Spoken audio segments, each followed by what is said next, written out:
of my people are on the sea. I will place economic stability and confidence. Good morning and welcome to Open Conversation on Atlantic Television Network. Open Conversation is the network's flagship political platform through which trending political news, events and stories are discussed with stakeholders. Through these conversations, ATN uses political talks about specific issues, party system and actor to explore hope and engender positive impacts to the society. Today on Open Conversation, we look at the stories. First, Rivers State. We won't obey ruling nullifying our congresses, APC says. And then on to Edo State. Government disassociates self from Mayaki's statements. On Lagos Assembly crisis, new speaker meets GAC, seeks blessing. On Lagos State, no vacancy for Sheyi Tinubu 2027, youth group replies youth minister. On politics, PDP nominates Otom as Board of Trustee member from Benue. Still on politics, CUPP raises concern over 2025 budget. We're open for advert placements, bookings and commercials. You can connect with us on all our ATN socials, Facebook and YouTube, Atlantic Television Network, Instagram and TikTok, Atlantic TV Network 1, and on Twitter, Atlantic TV Net. Watch us live on our website, www.atlanticnetwork.tv. We'll go on a short break. When we come back, we'll delve right into the show. Do not go away.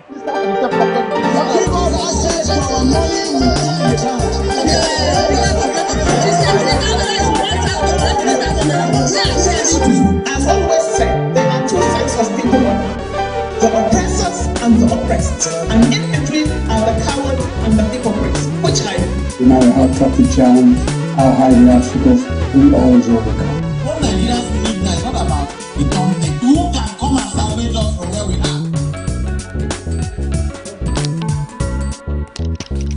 From the lines across the ocean to the land beyond the mountains, through the Sahara, we bring all the sport news, live analysis, expert discussions on trending stories in politics, business, socio-economic, sports, and documentaries.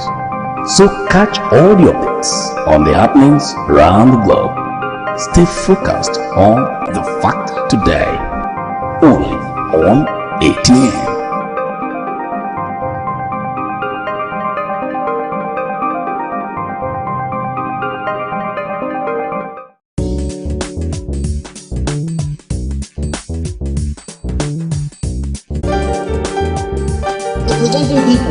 Mr. President, my people are on the sea. I will place economic stability and confidence.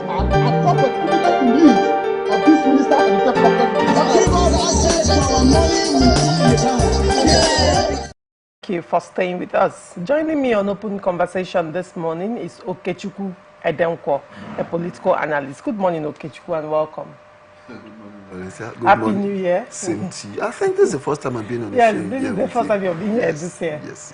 So good morning, everyone. Good morning to all our esteemed viewers, both those watching us online and those following us from every social media platform. It's a great pleasure to be here. All right, and on to the story. Rivers APC, led by Chief Tony Okocha, says it cannot obey the ruling of the Rivers State High Court, which nullified its congresses because it is a procured judgment and does not have any local standing when the Superior Court speaks.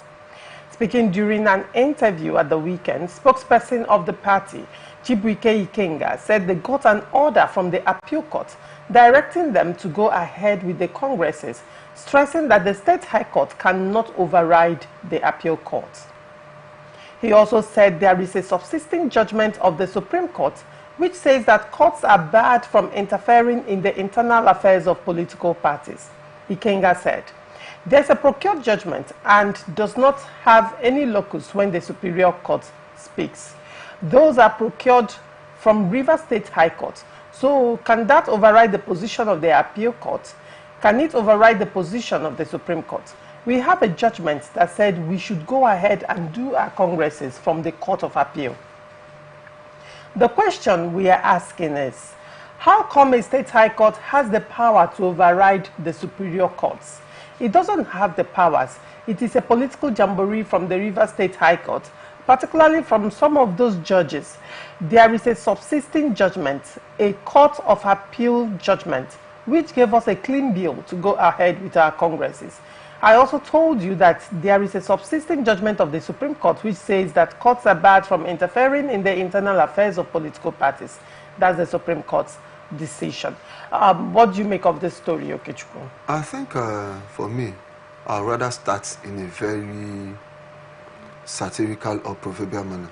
All right. Before a blind man says he or she will stone you, know that that blind person is either stepping on a stone, has a stone in his pocket, either holding the stone in his hand, and the person knows the direction from which you're speaking. So to cast a stone on you will be very easy. Is it for Chibike Ikenga to come up with things like this?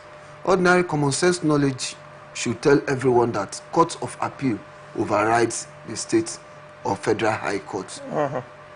So for that singular fact, for me, I strongly believe that he is in line with the rule of law, because democracy is properly governed by the rule of law. And once the rule of law speaks, every other thing gives way. Without the rule of law, democracy will be in total danger. So for there to be a subsisting court of appeal order or judgment, I don't see why a state high court could also give a judgment for a matter that has been taken care of by an appeal court. And there is also a subsisting judgment at the Supreme Court level. So for me, I wonder the kind of academic exercise or jamboree some of these state high courts really engage in. Now, the thing here is, yes, there was an appeal court, you know, a ruling that actually vacated the initial order. There were two cases, or there are two cases here. First of all, there was a case at the Federal High Court. And then the APC went to the Court of Appeal. They appealed the matter, and they were able to get the appeal court to vacate the order of the Federal High Court, barring that the APC Congress from happening. But after that happened, two other persons, I think two or three people, now went to River State High Court on a different prayer now. And their argument or their grouse with the congresses was that they bought form, or they paid for form, they paid for form, and they were not given the forms, and you know, they were disenfranchised from contesting while they paid for the forms, and they prayed the court to stop that Congress from holding. And then the State High Court went ahead to bar that Congress from holding. So now there was a first ban from the Federal High Court, which APC appealed and got appeal court to vacate. After that, few days to the Congresses, this one now came. A second one came. Now, this is the one that they did not vacate. And, you know, Ikenga is saying that there was already, you know, an appeal court ruling or order that allowed them, that vacated that judgment. But was this one vacated? That would be the question. Okay, at this point, I think let's allow the court in its wisdom decide what will happen. Because whatever we say here now, it's more like a personal opinion based on our own perception. Matters are in court.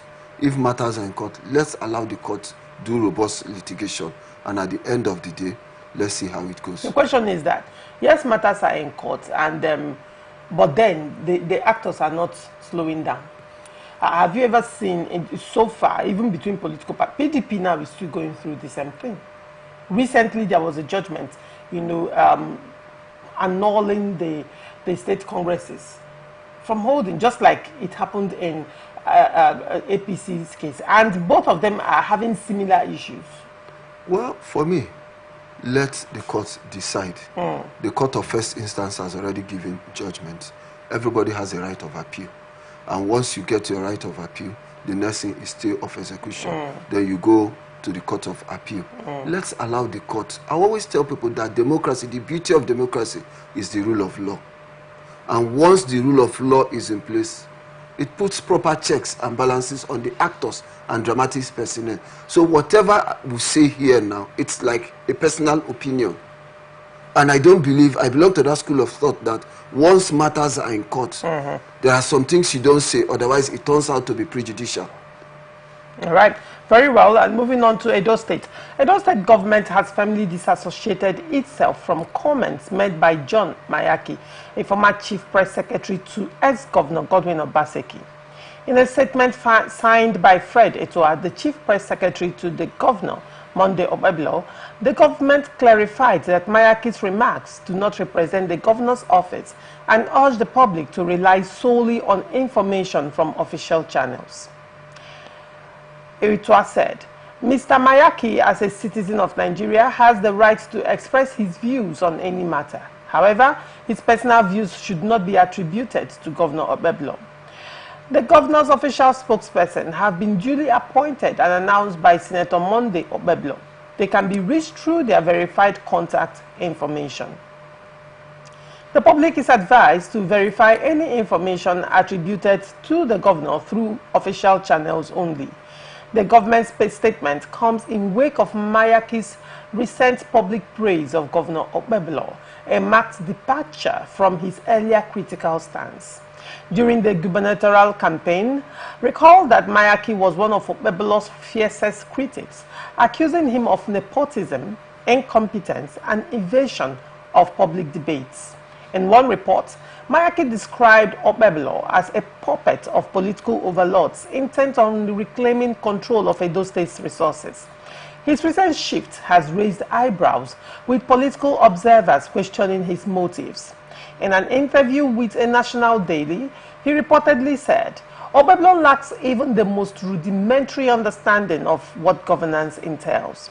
A source within Government House, speaking on condition of anonymity, suggested that Mayaki's apparent about-face may be motivated by a personal agenda. The source says, there is fear that Mayaki is angling to replace the current chief press secretary. His sudden praise singing appears to be an attempt to curry favor, but there is no space for him here. The APC is not a rehabilitation home. The insider also referenced Mayaki's previous accusations against Governor Obeblo, including claims that the governor avoided public debates due to a perceived lack of mental acuity. Mayaki's actions have been described as unbecoming, akin to a dog returning to his vomit, the source added. The Edo Governorship Election Petition Tribunal looms large over the state's political landscape, with the People's Democratic Party challenging the legitimacy of Governor Obeblo's election. Now, if I may ask you, one would say it's typical of politicians, but for someone who was extremely critical of the governor during the Guba elections last year in Edo State, one would say, isn't this, I mean, the about face, the sudden change of opinion, isn't that too early? You know, I tell people, the best thing that should happen to anyone in life is for you to have a stable character. When you have a stable character, people definitely take you serious.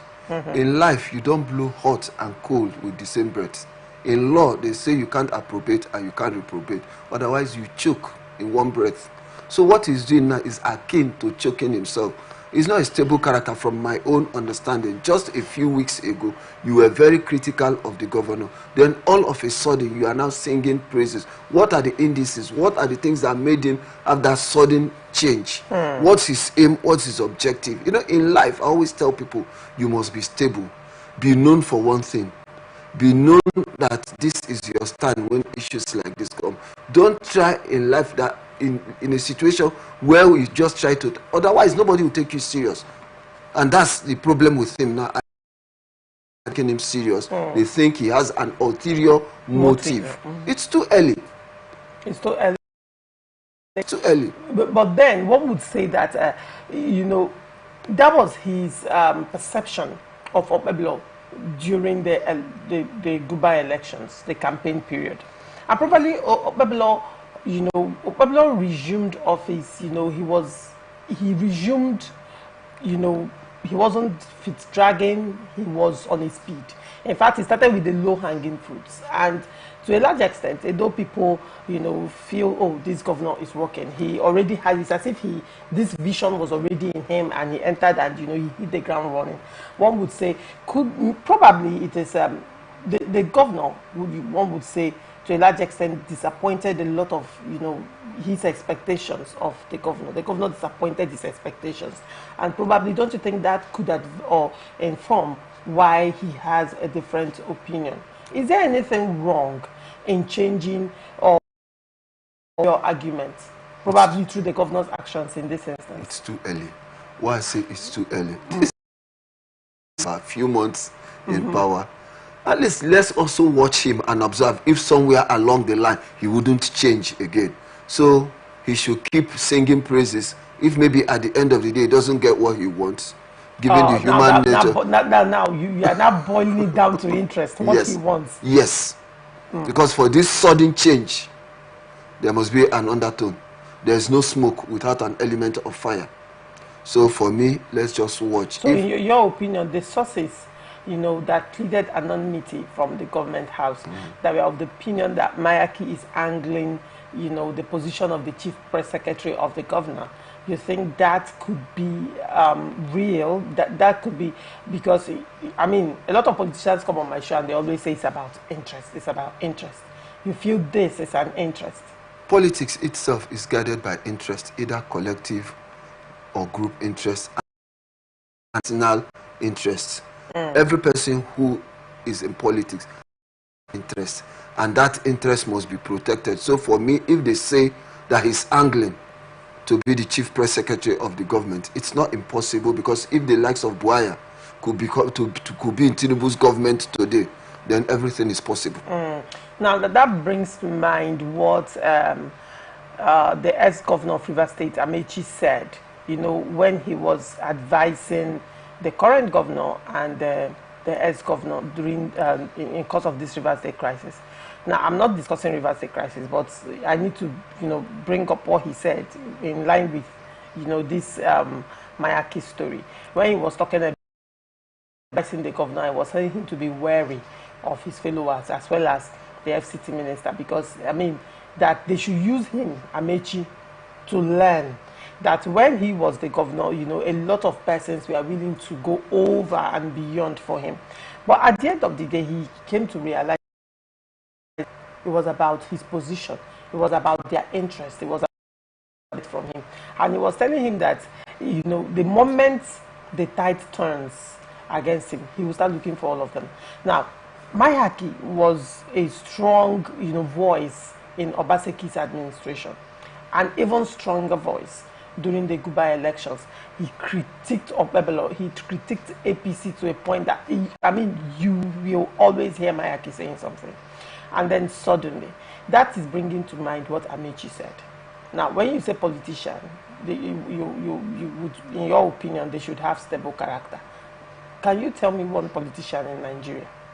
Or two? You can say this is what this person stands for, and this person has been consistent. Like our president today, Bola Ahmed Tinubu, to be fair, in all honesty, he has had that stable character. Right from the days of AD to the days of ACN, and now to the days of APC. So you see that line, that agenda, he has been part of that movement. Never deviated. He has never deviated. Today, you can say that this is a stable character politically. And the things he said from day one, he has always, I'm talking about it. That reminds me, one of his old videos I came across one day, when he was talking about the economy, he was advising the ruling class then. He was advising I think it was President Jonathan or so. He was advising them, and he said, we cut down the purchasing power of the masses. You want to stabilize the economy? Start by reducing the purchasing power.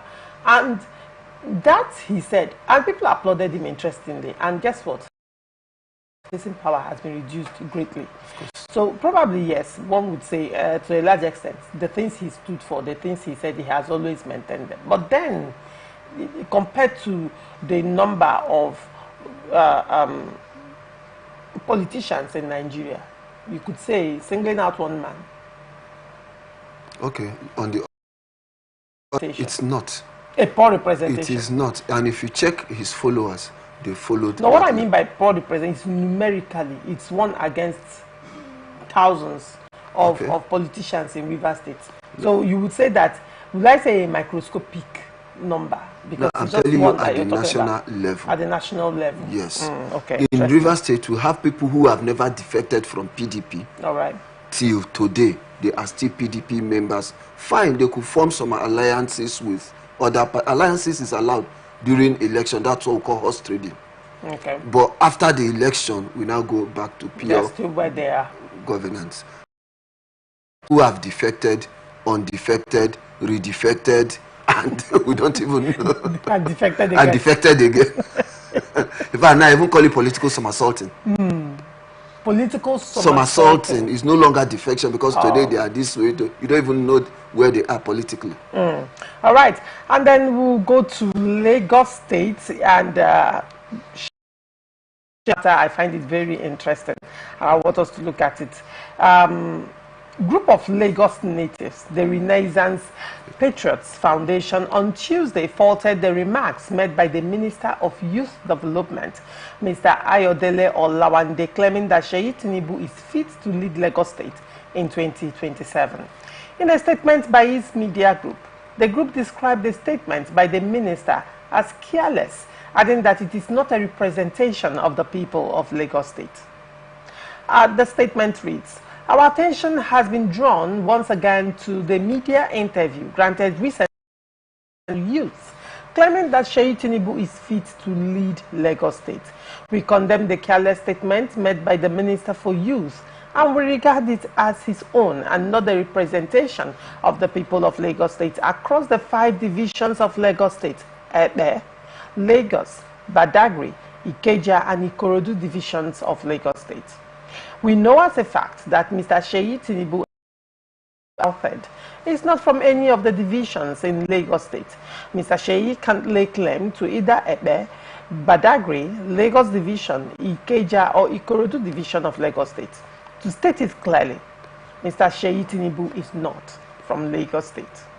We have said it timelessly that any state in Nigeria who is proud of Seyi Tinubu and any of his benevolent requests of him to govern them, but as youths in Lagos State who have the capacity to govern ourselves, we say no to Mr. Seyi Tinubu, and the simple meaning of that is that we can not in any need of any outsider to lead us. We know that some elders have sold us of the day. We are equally ready to sell, they are equally ready to sell us more. While we know that they are free to seek bread and butter for themselves, we say no to further attempts to sell Lagos State to Mr. Seyi Tinubu. We want to use this opportunity to remind Mr. Seyi Tinubu not to fall for the deceit of those pushing him to contest. We also wish to remind him that Lagos is not like before, when our fathers sold the state to the government of the day. This time around, as vibrant youths of the state, we will resist any attempt to force Mr. Seyi Tinubu on us as governor of our dear state. The Lagos State throne is not for the picking anymore. If Seyi qualifies to run for the Guba race, so be it. But he should try from Osun State or Oyo State, where his mother hailed from."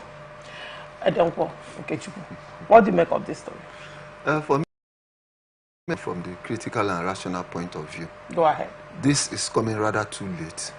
Why I say it's coming rather too just waking up now. 2027 is still... Why I say it's coming rather too late, they are just waking up. Then the next question we should ask, who are these people. patriots? Who are they? Do they have the political clout? Or are they a group of people who are self-seeking? Or are they feeding bottle politicians? You know, we have the feeding bottle. Are they also being sponsored by someone who also is angling for the seat of governorship? They are also being sponsored. Then the next question again is, do they have what it takes to stop Seyi Tinubu? That's another question. If they don't have it, they should go home and sleep. Then thirdly, I think it's too early to start even talking of 2027. This is 2024. 2027 is I mean, haven't you seen meetings and counter meetings, you know, talks of mergers, talks of alliances? Haven't you seen politicians meeting, close whispers of these meetings? Haven't you seen? I mean, 2027, we entered the election year a year earlier.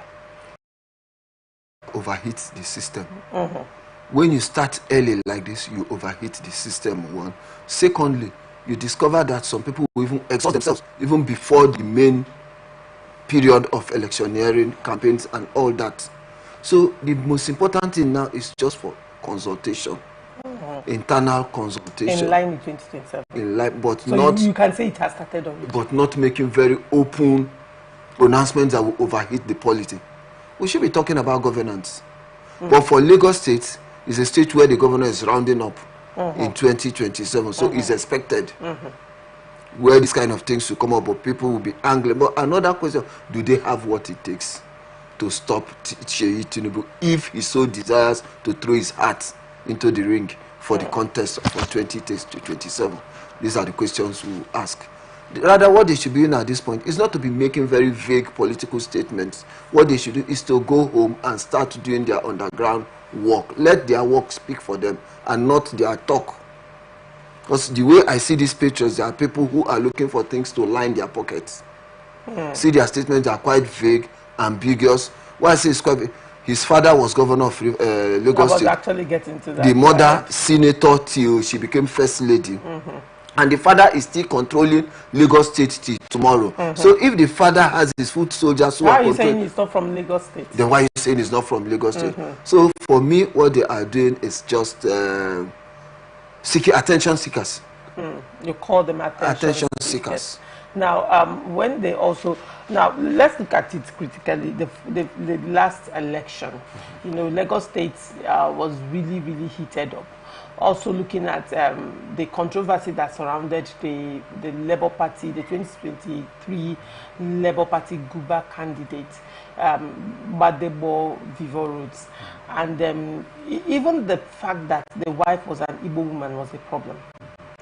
Every single thing was a problem, you know, and I think at some point they were saying that he couldn't speak Yoruba language. But the one of language aside, they brought in the fact that the wife, who is not contesting, is an Igbo woman. And you also recall what even happened, you know, reports that, you know, came out of Lagos State with respect to the Igbos being intimidated not to vote and all of that. Now, when you look at it on one hand, Sheyi Tinubu on one hand is of the Yoruba extraction. And his father, like you just rightly mentioned, was once a governor of Lagos State. The mother, senator, representing Lagos State. Now, let me say he is not from Lagos State. One would say, is that even an educated statement to make in the first instance? What they are whipping up now is just pure sentiment. It's pure sentiment. But is that not also political? They have interest, don't they? They have interest.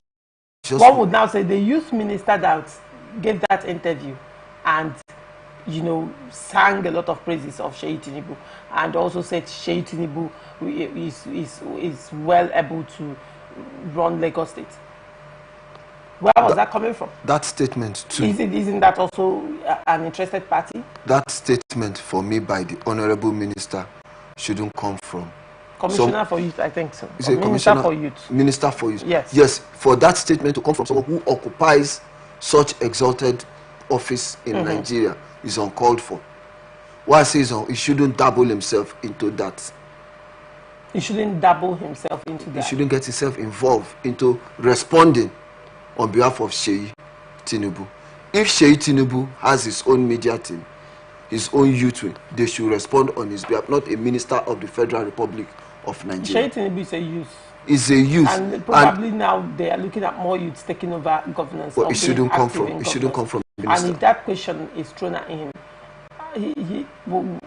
that's his opinion. He has the right to say, okay, I think this person can do well as a governor. But the question now is, which also brings me to another point. The father is currently the president of Nigeria. And he, of course, this is not actually the first time, you know, a call is being made to Sheyi Tinubu. You know, for a governorship call is being made to Sheyi Tinubu. Now, I'm trying to look at how, you know, considering also how Lagosians feel right now, considering also what Nigeria at large feels about the APC right now.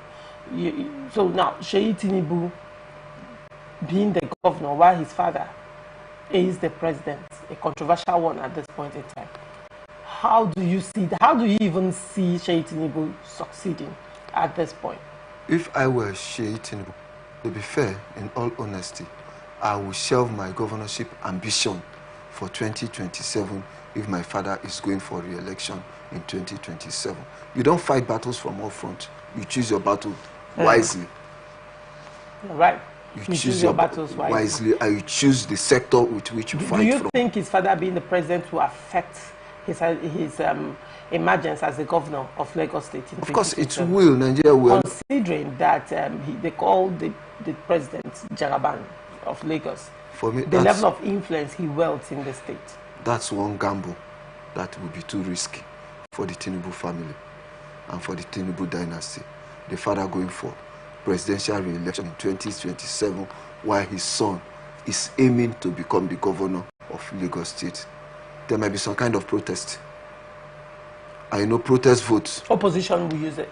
Yes. Okay, protest votes. Votes, when like I mean people of Lagos State yes. protesting, or Nigerians at large protesting through their votes. Yeah, through their votes. Either way or the other, there might be that protest vote. Okay. Last minute, you don't rule it out in politics. People might just come up, say no, it's either this or that. You can't have both. And it might either affect... It might affect either of them. Interesting. All right, we'll go on a short break. When we come back, we'll continue. Do not go away. I've always said there are two sets of people: the oppressors and the oppressed. And in between are the coward and the hypocrites, which I No matter how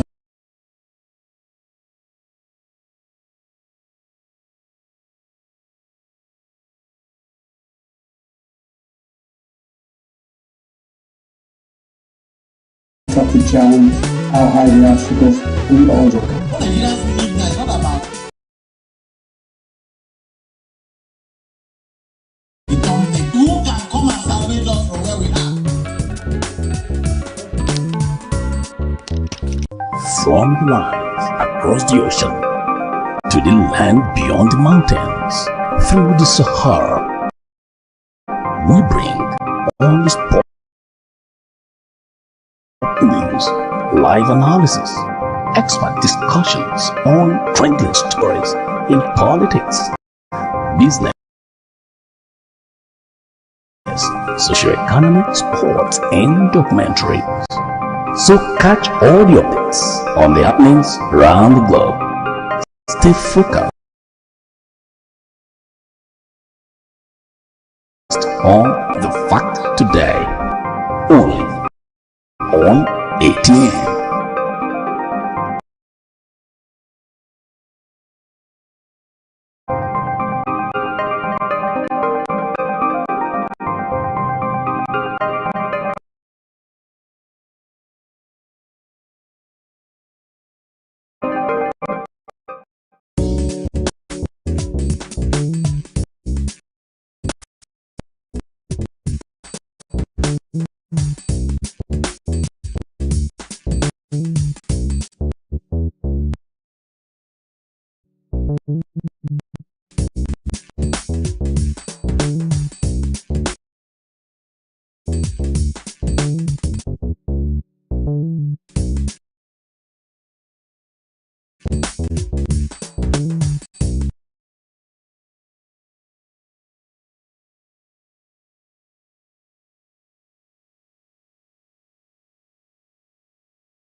From life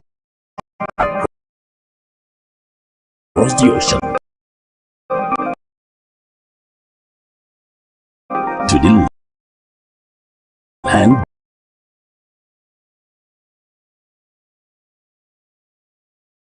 beyond the mountains,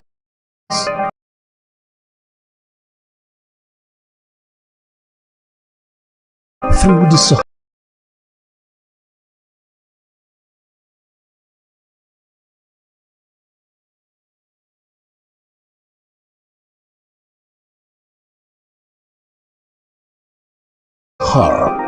we bring all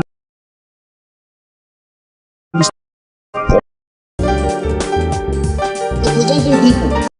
Mr. President, my people are on the sea. On this place, economic stability and confidence. To condemn this act, I call the critical belief of this minister and the government. Access to our money.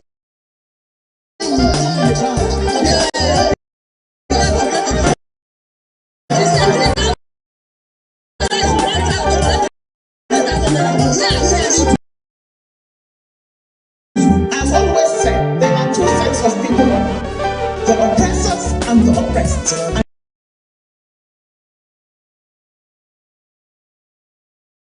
And in between are the coward and the hypocrites, which I No matter how tough the Welcome back and thank you for staying with us. Newly sworn-in Speaker of the Lagos State House of Assembly, Mojisola Meranda, on Tuesday was at the residence of the State Governor, Lagos House, Marina, to meet with members of the Governor's Advisory Council.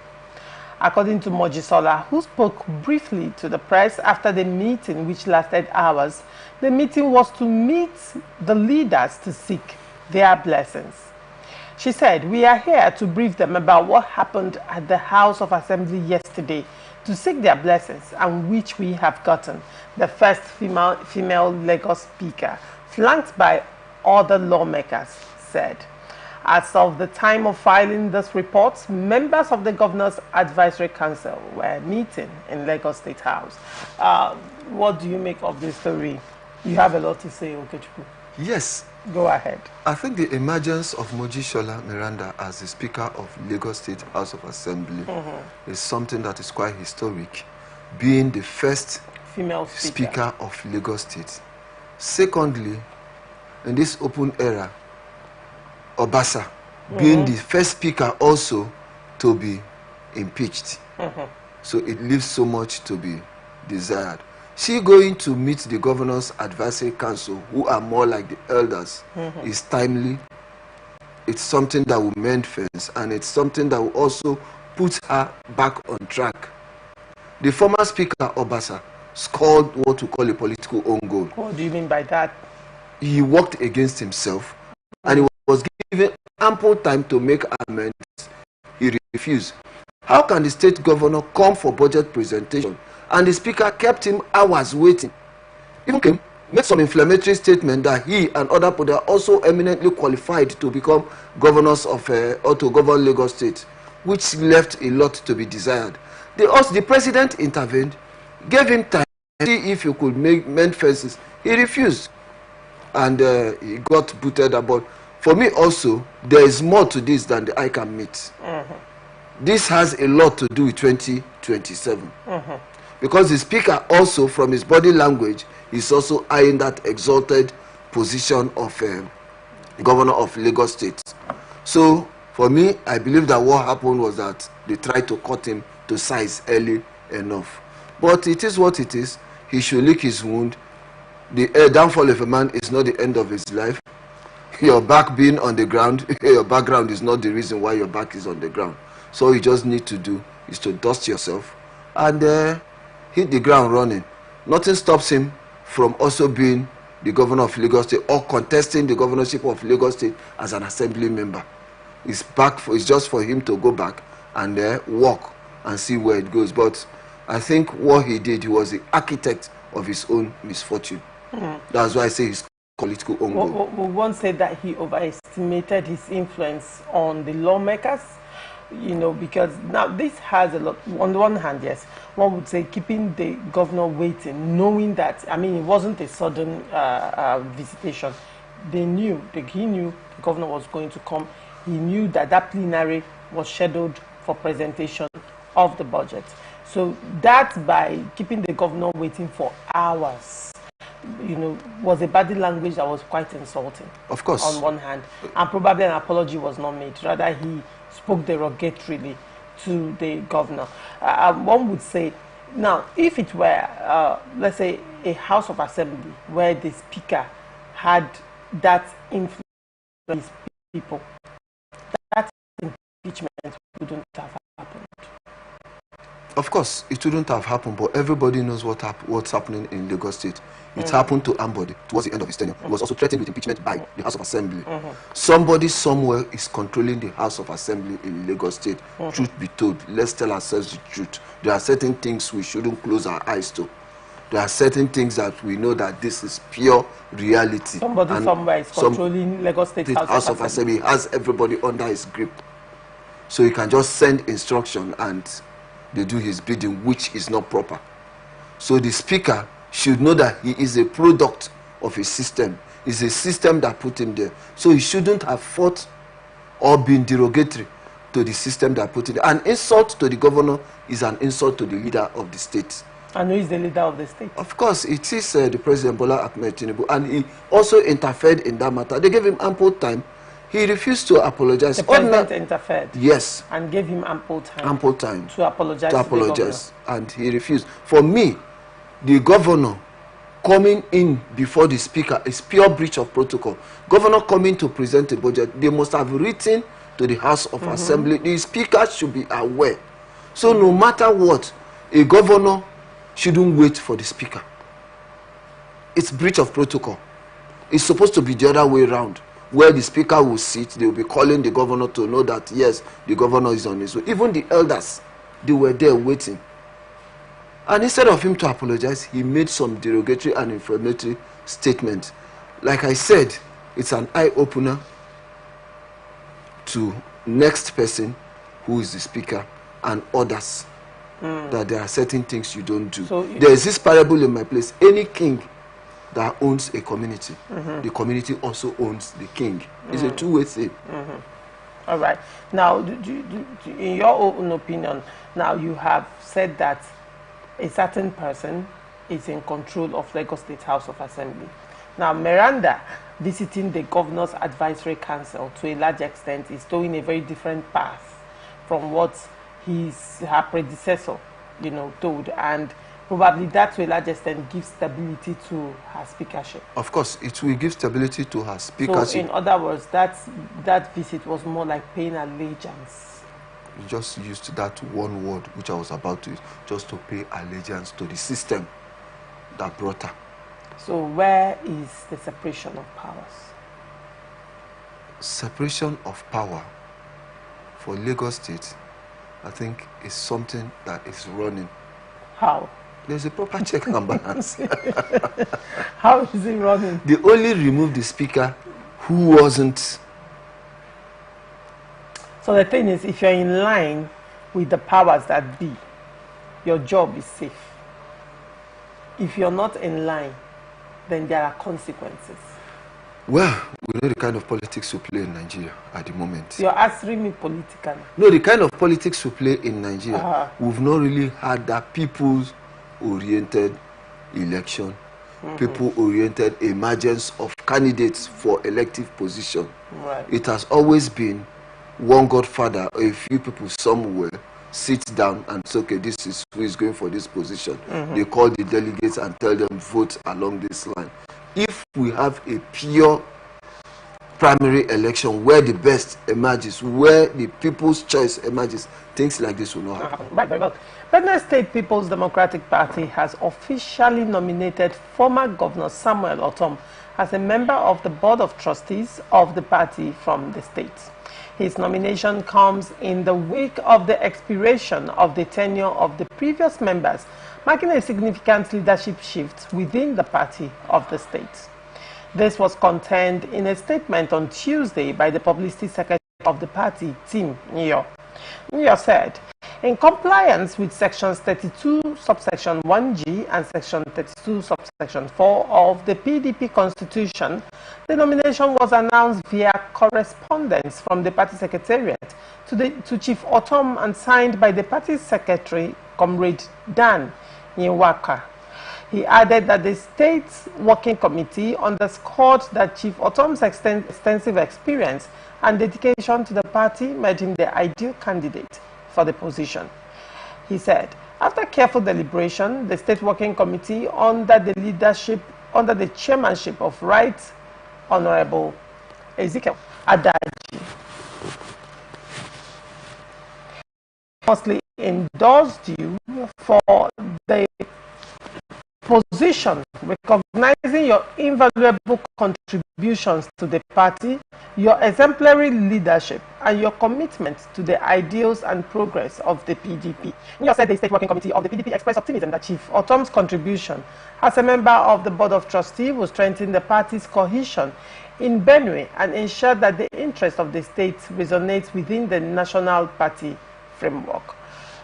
Okay, Chukwu, what do you make of this nomination? Well, it shows that Otom is on ground. It shows that Otom is firmly in control of the structure of the party in the state. Then also, being a two-time governor who has worked very well for the party, I think it's just a reward for hard work, that when people work very hard, they get rewarded. So Otom being nominated as a member of the Board of Trustees that's from Benue State. From Benue State, yes. It shows that he has done very well for himself and for the party. And it will bring some form of stability within the Board of Trustees. Stability? Yeah, of course. Within Benue State? Because Benue State, they were talking about the nomination of Otom, that he was going to, further form a form of cohesion in Benue State. But you cannot take away the crisis between Otom and the governor, Hyacinth Alia. Hyacinth Ali is of the APC. Yes. Hyacinth Alia is of the APC, with the SGF.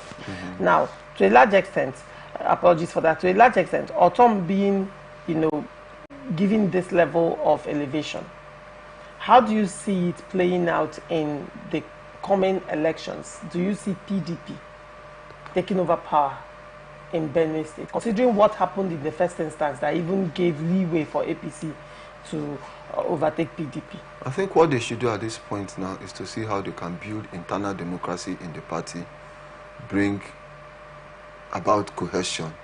Like I said, the beauty of political party is the number. Where you bring everybody on board. Political party is not a professional body, it's not a trade union where it must be for members or people of the same profession or trade.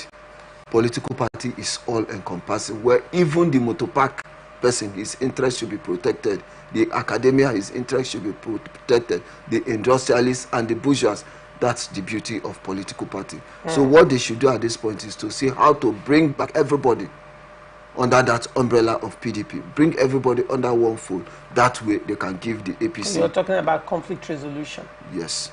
Within the PDP. Within the PDP. That's why I say you need to bring everybody back on board.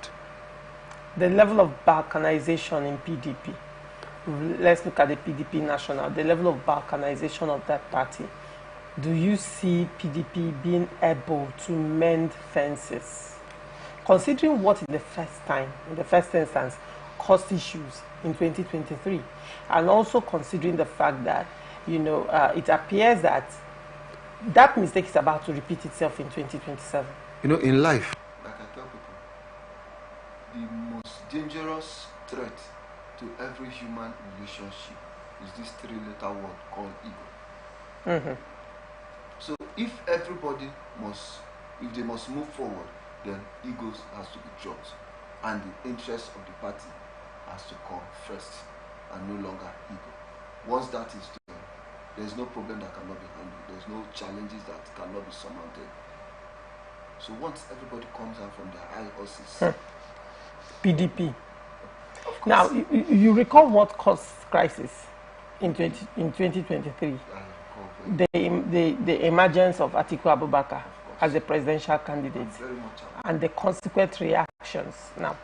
And now, building up to 2027, there are indications that Atiku Abubakar may still have interest in running again. I think if he does on the platform of PDP again. If he does that, I think it's a very dangerous sign and signal for the PDP. If he is allowed to do that, it will not just turn the umbrella aside, it will shred the umbrella into pieces. It will shred the PDP umbrella. Different fragments. Once an umbrella is torn, it's of no use. Now, could that be why, to a large extent, it appears that it's a bit tricky and difficult for issues, for fences to be mended in PDP? Because consider again that, there is this talk of rotational presidency, a gentleman's agreement, and then they are saying it's the time of the South. And I think that, to a large extent, was what even made the emergence of Atiku even much more controversial in the party, because it was supposed to be the turn of the South. And still, in this 2027 election, it's still, according to what they are saying, it's still the turn of the South. And Atiku is still, and that's why people are calling, some persons are saying, Atiku, do not bother, trying to run again in 2027. But to all intents and purposes, from the body language of, different persons, it appears that that might happen again. At this point, I think I will call up all men of goodwill, everybody who has the interest of the party at heart, they should drop the idea of Atiku running for presidency in 2027. But don't you think there might be a merger, that can turn things around? Well, horse trading is the beauty of politics. It's the beauty of election at the dying minute. So if they have a merger, so be it. Let's see how it goes. How far it can push the interest of the parties. The PDP. Yes, coming to form the alliance. So whatever it is. And there are talks of merger for a new political party. Probably the same thing that played out that led to the formation of APC. When you look at the likes of Kwankwaso now that has been expelled from the NNPP, together with the Kwankwasia movement, right?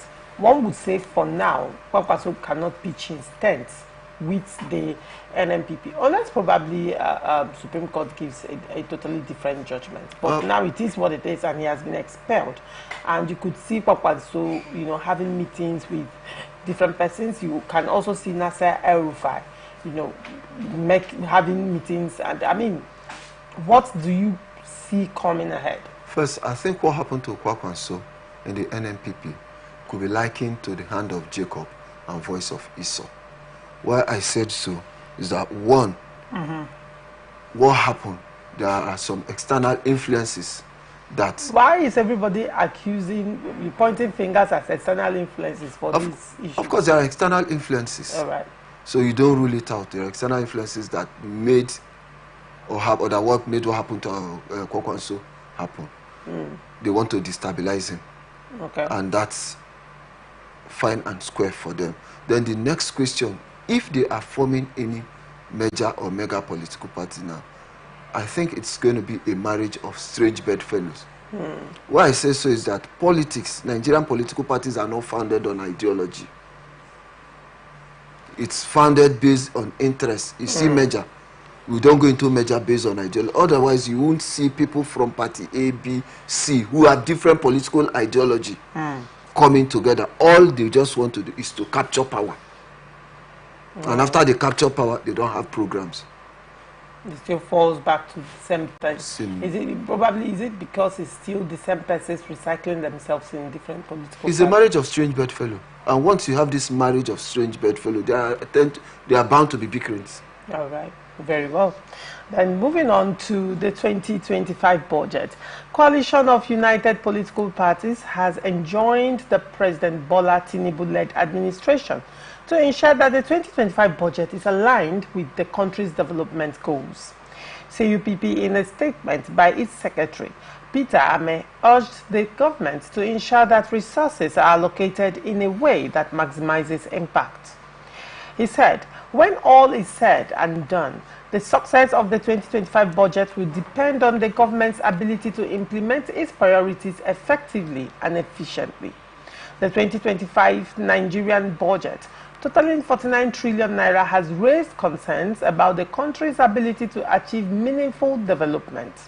A staggering 16 trillion naira, roughly 32% of the total budget, is allocated towards debt servicing. This leaves 33 trillion naira for other expenditures, with 14.2 trillion naira dedicated to recurrent expenditure and 13 trillion naira for capital projects, the statement said. CUPP noted that the allocation raises questions about the government's priorities and its ability to drive economic growth, saying that the significant amounts dedicated to debt servicing suggests that a substantial portion of Nigeria's revenue will be spent on paying off debts rather than investing in critical sectors like education, healthcare, and infrastructure.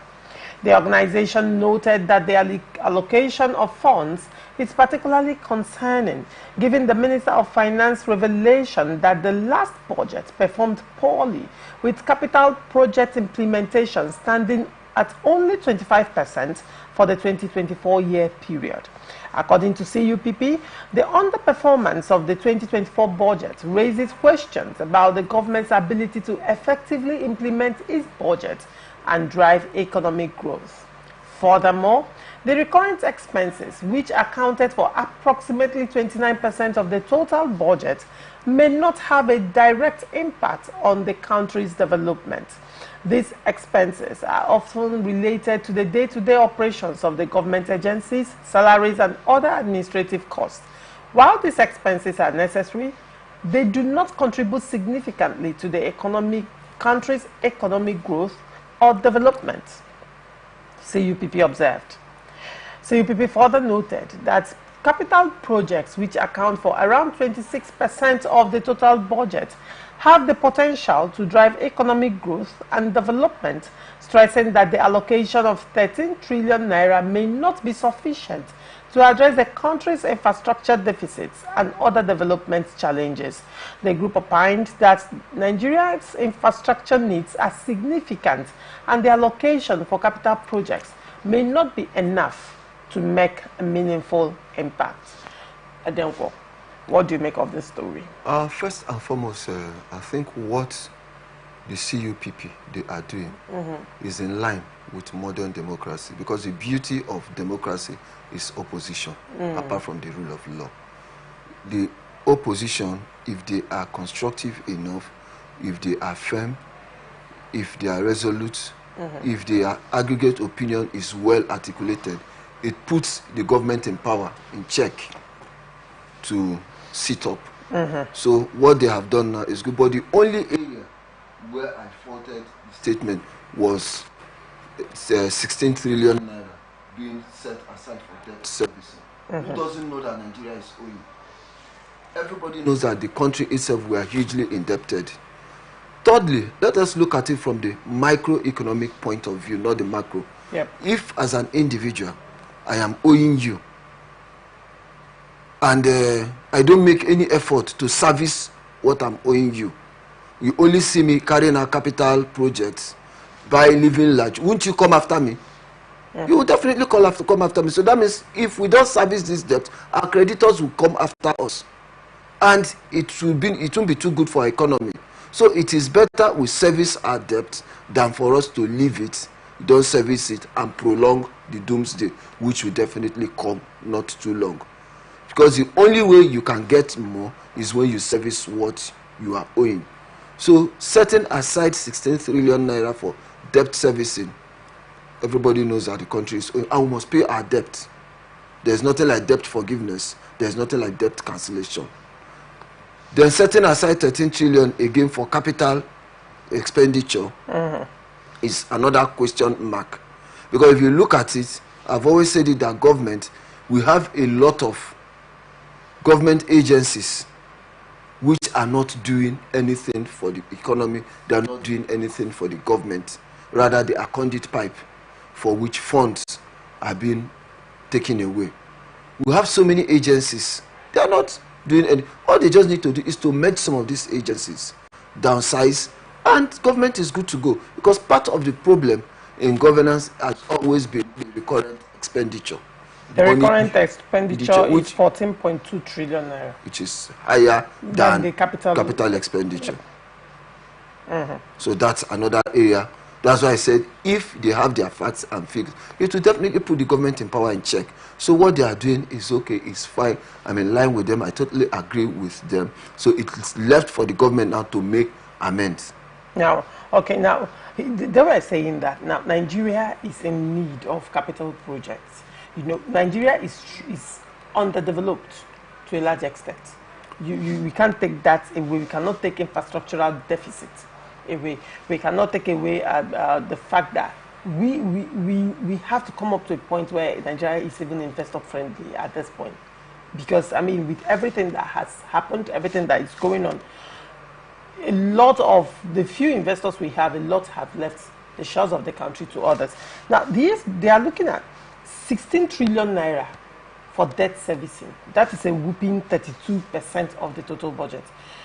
But when you look at it with the capital, the budget for capital projects, which is 14 trillion, debt servicing seems to be higher. Now,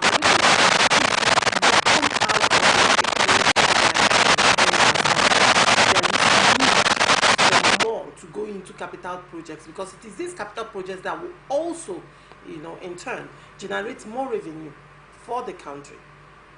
But who doesn't know that Nigeria is owing? And who doesn't know that the government of the day is still borrowing money more and more? Like, is there any day, any week in the news that if you do not hear that Nigeria has secured a loan somewhere, you hear that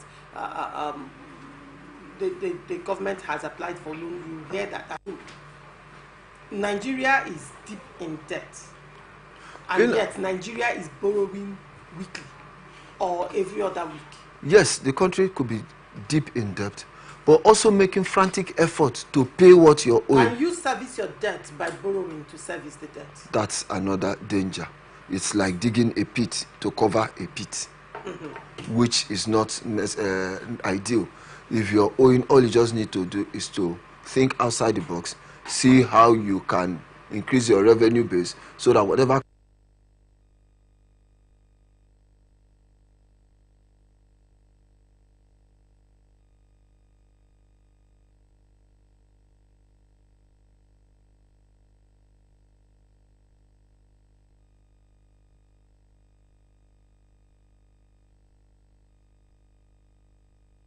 project. Now, you said that if one is owing, you know, the wise thing to do is to find a way to, you know, pay, yes, on one the other hand, and also generate more revenue in order to service whatever it is you're owing. But in this instance, it appears that capital project is not a priority of the government. Capital, from this budget, it is clear where the priorities of the government is, and definitely not capital projects, because if you look at it in line, debt servicing takes the highest amount, followed by recurrent expenditure, and then capital projects comes under. What should happen is that the recurrent expenditure should be slashed to ensure that we invest more in capital expenditure. Because recurrent expenditure are things that apparently you don't even have receipt. When you look at recurrent expenditure, you're looking at, let's even break down recurrent expenditure worker a little salary, bit. Worker salary, day-to-day running of the government, yes. other expenses, travel, and you discover that we have a lot of workforce that's overbloated, a workforce that some are not even productive, a workforce that some are not even alive, they are just on the nominal register. Somebody somewhere. Have you even looked at the budget of these ministries? What has been presented by these ministries, for instance? Now, some of the ministries and some of the departments or agencies of government, like I said, are conduit pipes. They don't generate revenue. Rather, they are just there where government will be spending and nothing comes from them, which for me it's not good for governance. At this point, government should be thinking of seeing how to reduce overhead costs. The way you're saying reducing overhead costs by merging of ministries, that brings us back to Orasaye reports. Of course, which should be implemented. Which, you know, in the first instance, when it was even brought up, you know, there were considerations to implementation. You can, you agree with me that that particular move generated a lot of controversy. You know why? Why? There are people who are benefiting from what is going on. So they are the ones fighting it. Now, look at, apart from overbloated ministries as well, or duplication of ministries, you talked about overbloated workers. Yes. You know, a lot of workers, they don't have ghost workers been eliminated from the civil service?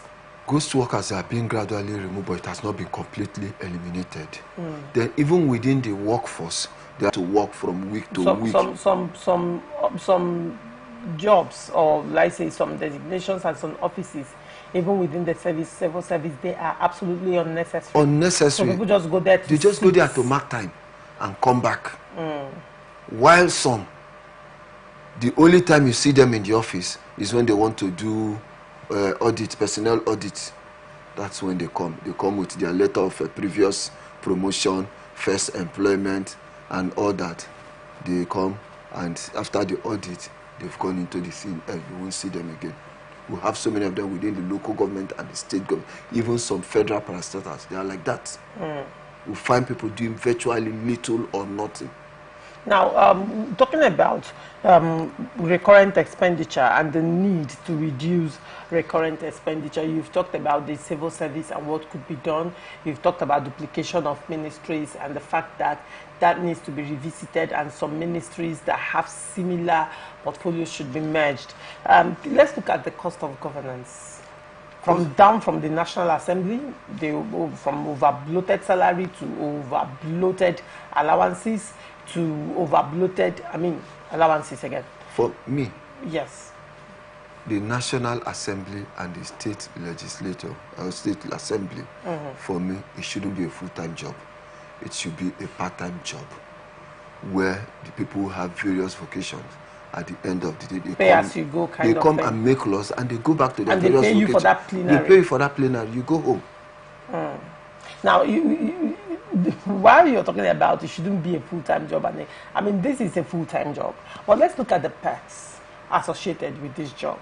You know, let's look at the perks. The wardrobe allowance, the housing allowance, the constituency projects, a lot of things are associated. Before you look at a senator has up to 20 appendages. What for? The government also pays for these appendages. That's what I'm saying, what for? If it's not a full-time job, if it's a part-time job, there won't be need for all this. If it's in a month, it's okay, sit 2 weeks in a month, or sit 10 days in a month. Is it not to make laws? Go on oversight function. Finish. Well, if you look at it, these are part of our problem, where we spend so much on the National Assembly and the state legislators. So if we want to reduce costs, it must be all-encompassing. Then by the time you go now to the executive, you discover that they need to cut certain excesses. So you can't take it away that the concerns of the CUPP in this instance, it's timely. It is timely, and it is very commendable. It should raise concerns of Nigerians as well. Another thing again, which I pray that they should be consistent. They shouldn't compromise, because at some point you see some of these people, after shouting, before you know, they keep quiet. Now, nobody knows why they are. Do we have a listening government? That's on one hand. Do we have a listening government? If we have a listening government, but we also have a followership, a populace that are quite enlightened, and these are some of the things that will form their judgment for future election. All right. Very well.